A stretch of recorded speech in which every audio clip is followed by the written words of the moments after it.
నాది ఆంధ్ర. ఏ ఊరు అనేదానంటే ఏ స్టేట్ అనేది నాది ఆంధ్ర రా అని అంటారు. ఏ ఊరు అనేదానంటే ఎక్కడనంటే నేను గూడూరు లోకల్ అని అంటారు. మరి ఇలా కాళ్ళు ఎగరేసి నాది ఆంధ్ర అనేది చెప్పి మనం ఎంత గర్వంగా చెప్పుకుంటున్నాం కదా. మరి ఇప్పుడున్నటువంటి జనరేషన్, యంగ్ జనరేషన్కి నేను చెప్పుకోవాలనుకున్న ఏంటంటే ఐ రిక్వెస్ట్ యూ చెప్పడానికి I request you say this one ఏంటంటే, మరి ఆంధ్రప్రదేశ్ రాష్ట్ర అవతరణ తీసుకొచ్చిన వ్యక్తి ఎవరు? ఆంధ్రప్రదేశ్ అనే పేరు మనకి ఎలా వచ్చింది? ఆయన ఆ వ్యక్తి ఎవరు అని గతాన్ని గుర్తించుకొని అలాంటి స్వతంత్ర సమరయోధులు చేసి అలాంటి పోరాటం చేసిన మహానుభావుల్ని గుర్తు పెట్టుకోవాల్సిన బాధ్యత మనకు 100% ఉంది. ఈ రోజు మనం ఇంత స్వేచ్ఛ, ఇంత సమానత్వాన్ని, మన తెలుగు భాషని ఇవంతటిని మనం ఎంజాయ్ చేస్తున్నామంటే అది తీసుకొచ్చి సాధించుకొచ్చిన వ్యక్తిని కూడా మన గుండెల్లో పెట్టుకోవాలా. మనం ఎంతో వాళ్ళ పట్ల ఎప్పుడు మన మైండ్లో పెట్టుకోవాలా. సగటు మనిషి తింటాం, తిరగతాం, చదువుకుంటాం, మనం సెల్ఫిష్ గా జాబ్ చేస్తాం, సంపాదించుకుంటాం, అదేవిధంగా అమ్మాయిలు ఎంజాయ్ చేస్తాం, అన్నీ ఉంటాయి.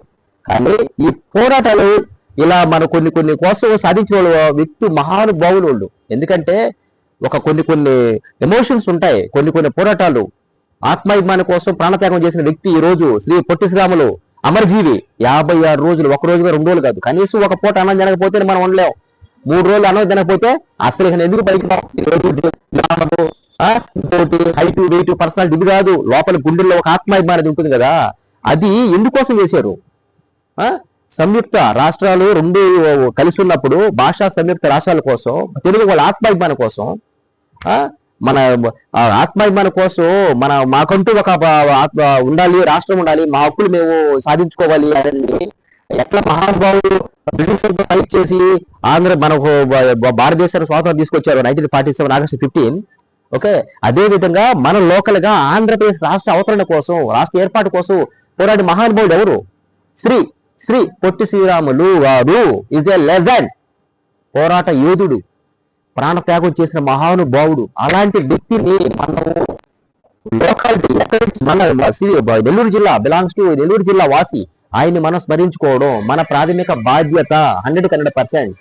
సో ఈ జనరేషన్స్ కి అట్లీస్ట్ గూడూరులో ఒక 100 మాళ్ళ బడి అంగరంగ వైభవంగా చేసే తప్పే ఉంది. వర్ధంతి ఈ రోజు ఆయన చనిపోయిన రోజు, మామూలుగా చనిపోయి ఆయన ఒక ప్రాణ త్యాగం చేసాడు. ఆంధ్రప్రదేశ్ రాష్ట్ర అవతరణ కోసం 1 రోజు 2 కాదు, అన్ని మానేసి 56 రోజులు అమరజీవిగా నిలిచిపోయారు. ఆ మహానుభావుడు ఎక్కడున్నా కూడా ఆయన స్వర్గంలోనే ఉంటారు, దేవుడు పక్కనే ఉండుంటారు. సాక్షాత్తు దేవుడే మహాడు మనిషి రూపంలో పుట్టిన ఒక స్వాతంత్ర సమరయోధుడు, ఒక అల్లూరి సీతారామరాజు, ఒక భగత్ సింగ్, ఒక పోరాట బాలగంగాధర్ తిలక్, ఎంతో మంది పోరాటం చేసినటువంటి ఈ యొక్క భారతదేశంలో మన ఆంధ్రప్రదేశ్ రాష్ట్ర అవతరణకు సంబంధించిన వ్యక్తి శ్రీ పొట్టి శ్రీరాములు గారు అమరజీవి. ఈ రోజు ఆయన వర్ధంతి జరుపుకోవడం, ఆయన కోసం ఒక 2 నిమిషాలు మన మనశ్శాంతిగా ఉండి, అదే విధంగా ఉండి మరి ఎంతో కృతజ్ఞతలుగా ఆయనకు వర్ధంతి చేసుకోవాల్సిన సందర్భాలు ఇవి.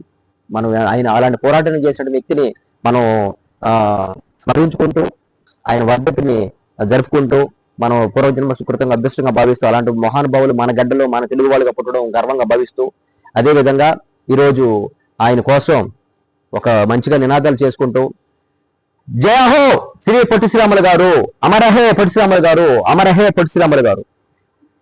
సార్ మీరు ఎక్కడున్నా కూడా మీరు మీ హృదయపూర్వకంగా మేము వర్ధంతి ధన్యవాదాలు తెలియజేసుకుంటున్నాను సార్.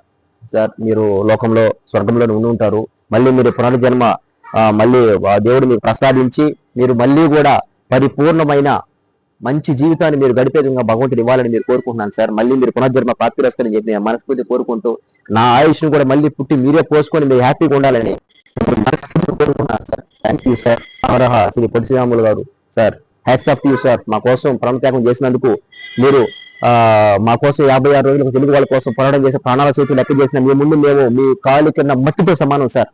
నిజంగా సార్, మీ కాలు కింద మట్టితో సమానమని నేను చెప్పుకున్నాను సార్. మిమ్మల్ని